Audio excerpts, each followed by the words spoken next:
sub 50K, right? Sub 50K to give a community of, 5, 6, 7, 10,000 humans a place of pride and a place of inspiration is a tiny extent.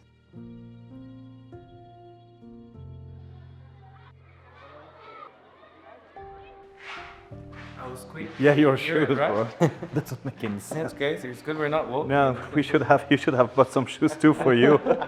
Like buying shoes for kids. Oh, man. You need some too.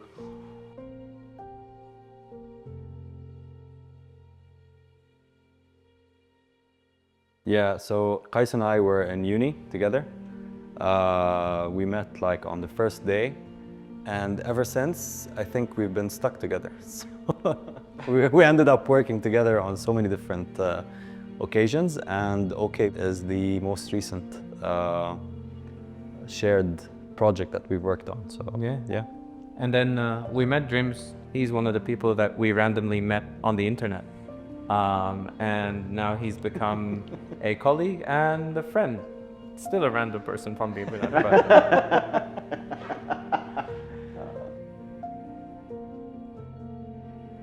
So one of our very first collabs was with Lonzo Ball. We designed a bear that looked like Lonzo Ball. We auctioned it for around $18,000, and then we gave him all the money. And he took none of it, so he passed that on to his high school, they ended up rebuilding 2 basketball courts. It was in like a gentrified area. Funny enough, we just kind of did that and moved on. And if you see the art, you'll notice that you can barely see the bear, because really it wasn't about that. And we ended up doing a ton of other experiments. I don't know, you guys want to jump in on that. And then we kind of went full circle a few years later with the basketball and the court. We didn't just want to build a court. We wanted it to have a meaning. And we wanted to make sure that the community that we're serving by refurbishing this court is one that kind of could use a bit of a push or a boost and a bit of an inspiration. So our first one, after, of course, Lonzo's, was for the Forum for the Persons with Disabilities in the north of Lebanon. And north of Lebanon generally is not a place where the government in Lebanon actually gives much attention towards. So I think to fill in the gap, it's Lebanon because we're both Lebanese. Lebanon. I live abroad, but Amin was on the ground in Lebanon. He lives there, and so it kind of just made sense to just start close to home. So once we saw what the organization is, as well as who the beneficiaries are, we just doubled down on that court. And then, we kickstarted, and then we went and visited that court, and we met some really amazing people.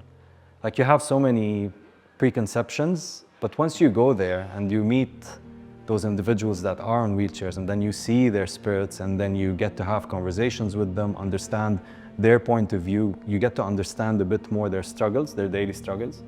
So one of the things that we did on that day when we met them was actually sit in a wheelchair and spend around like 2 hours just going about playing basketball with them, going to the canteen, having some chats and all of that.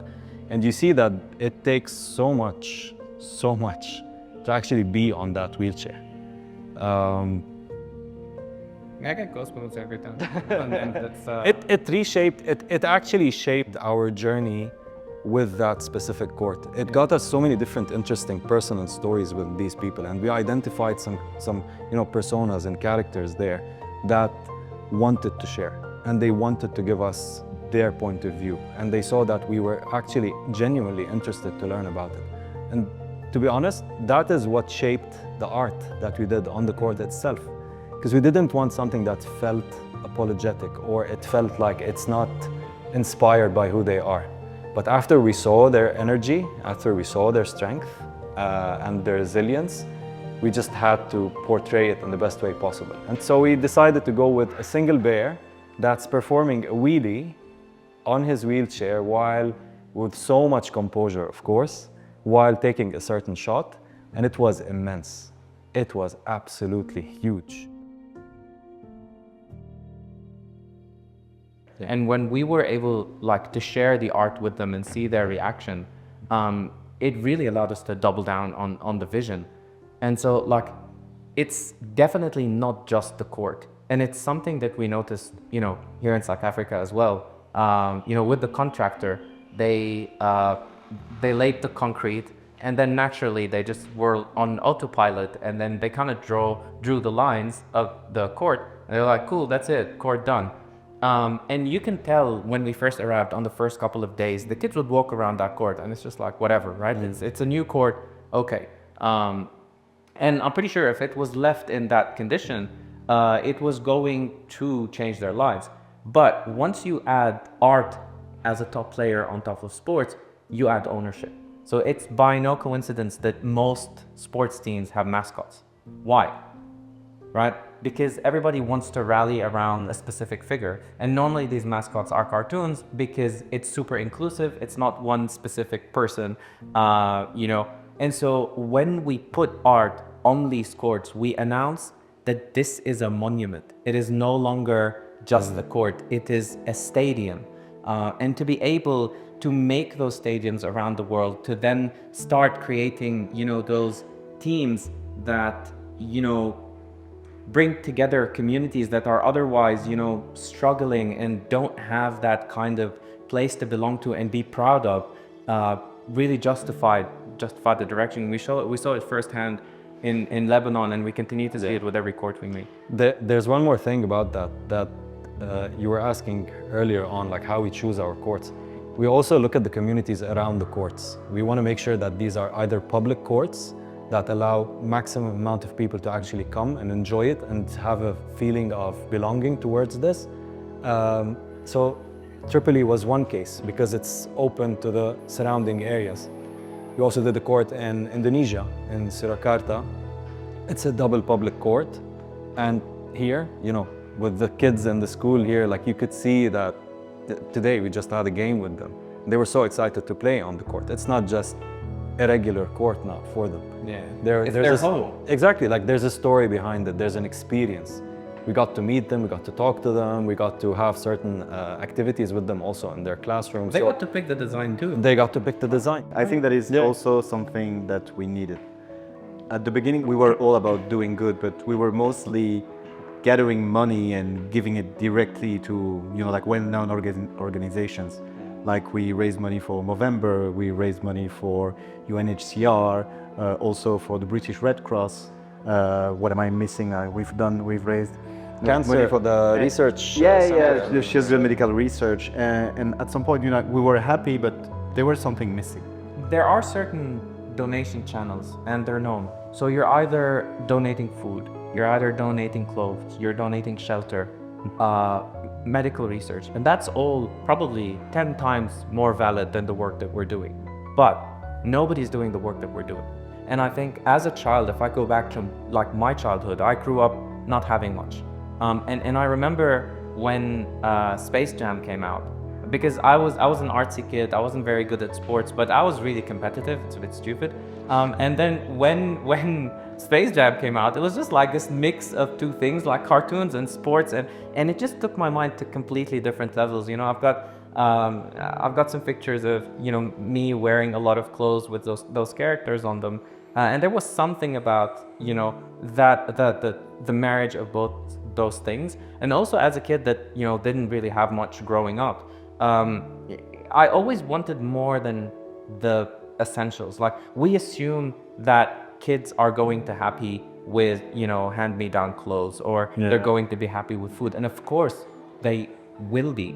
But I think when you're able to give something out of the first world to children that are in developing countries, there's a massive impact there. But I mean, not just that, even with the court that we did with Lonzo, the smiles on the kids' faces and the pride in like their home is and everything. they can also have beautiful things, it's not just... Exactly right. And beautiful things are important. Yeah, and like for example, I think it's based on the stereotypes, but like when we gather them in a class and when we show them some pictures and we ask them to draw, and then we go through each of those children and ask them what they wanted to be. That when I grow up, I want to work at a Navy. When I grow up, I want to be a YouTuber or a streamer. A basketball player. To be a Mojang producer. Mojang, the company which made Minecraft. They have the exact same dream as any other, like European, Western, whatever you call it, child. There is none that says, I want to have food on my table every day. Exactly. Even if they were in the class, like some of the kids that I guess struggle with that. Most of them live in tin houses. Yeah, and they eat once a day, and it's the meal that they get in the school. We forget that. We forget just how plugged in these kids are. Like they're looking at us in like the first world. Because you remember well, I don't know what we were saying. Oh yes, at the shoe store, we were dividing kids into different groups to buy them basketball shoes because they're playing with school shoes or no shoes, and we were like, all right, the 4 or 5 sizes, can you guys go to this or this place, and then this guy's gonna help you, and then for the 6, 7 sizes you can go this way, and everyone was like, but and I just looked, it didn't clock right, because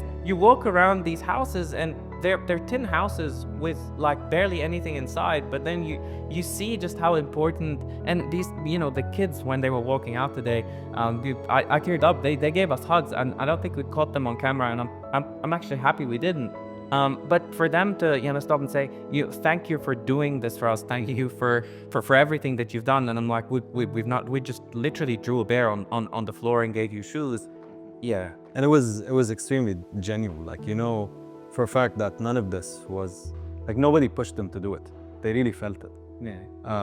And we, along the way, over the past couple of courts, we've heard the same question, which is there are more important essentials that some of them lack, as the guys were saying.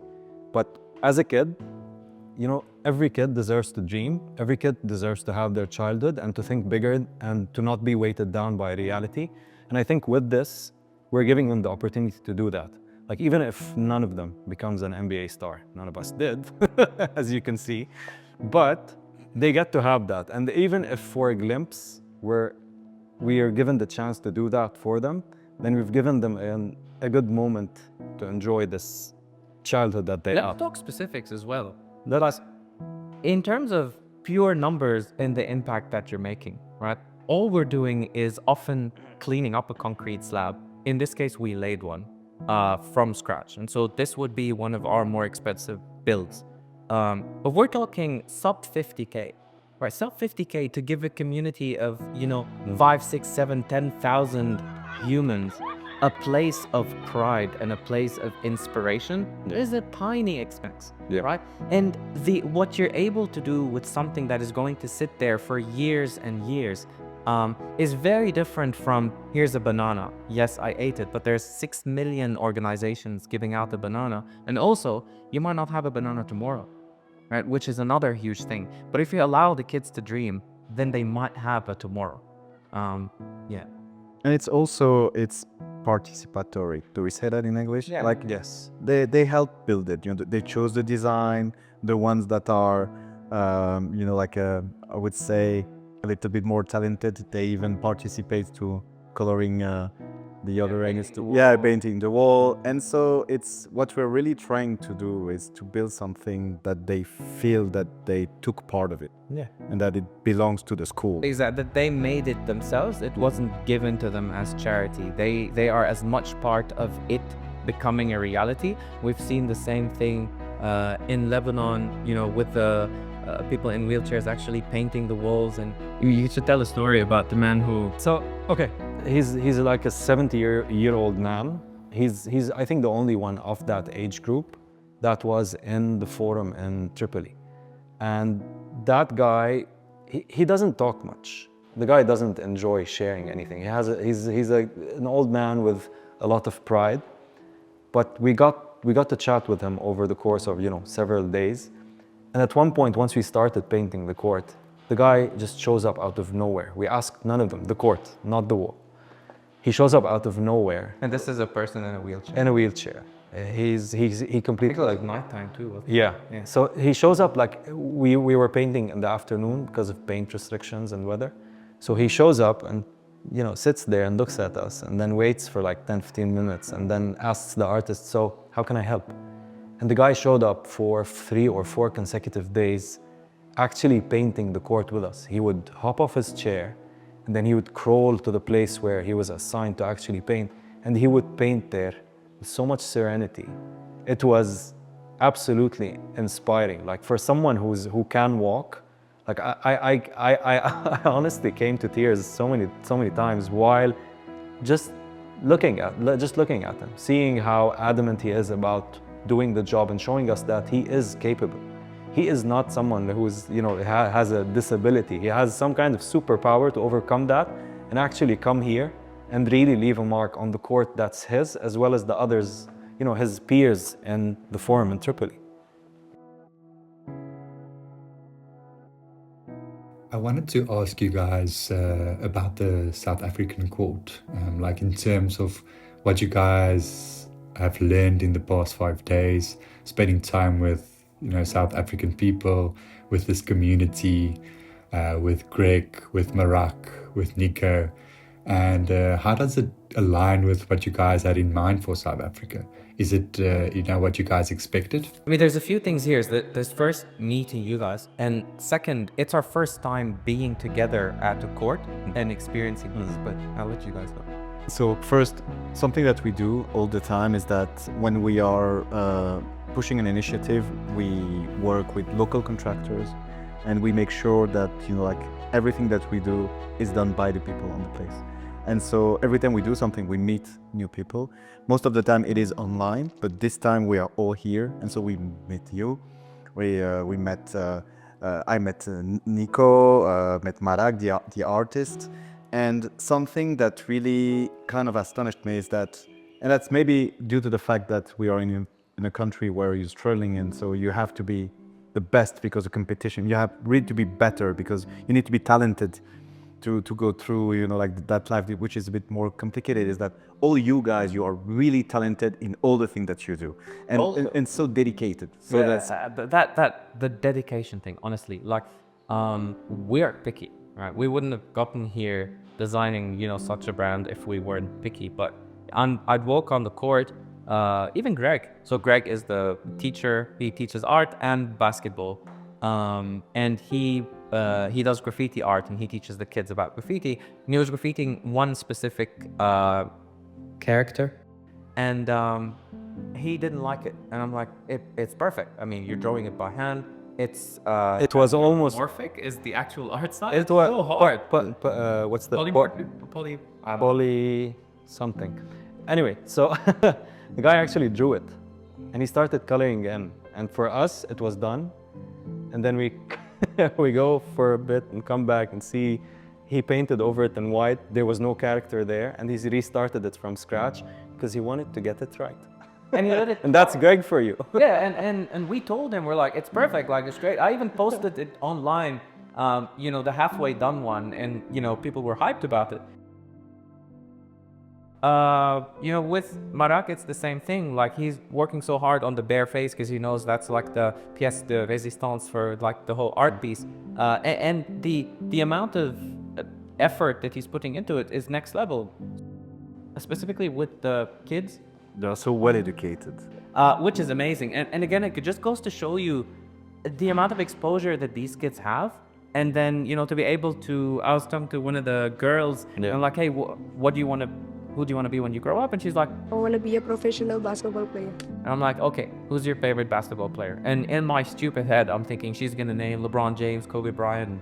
And she's like, let's go. Who's your favorite player? Angel Reese. Angel Reese. And it just caught me completely off guard. This is a WNBA player, so she knows exactly what she wants. It's honestly I genuinely did not expect that. We played basketball with them. There was one move where I'm like, bro, what the hell was that?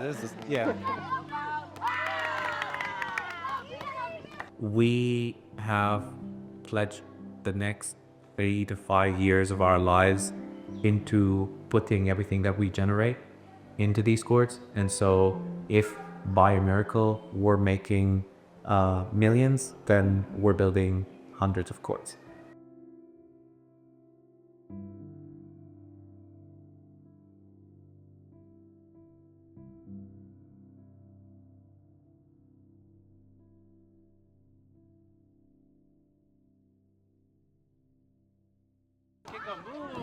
Kiko move. AD.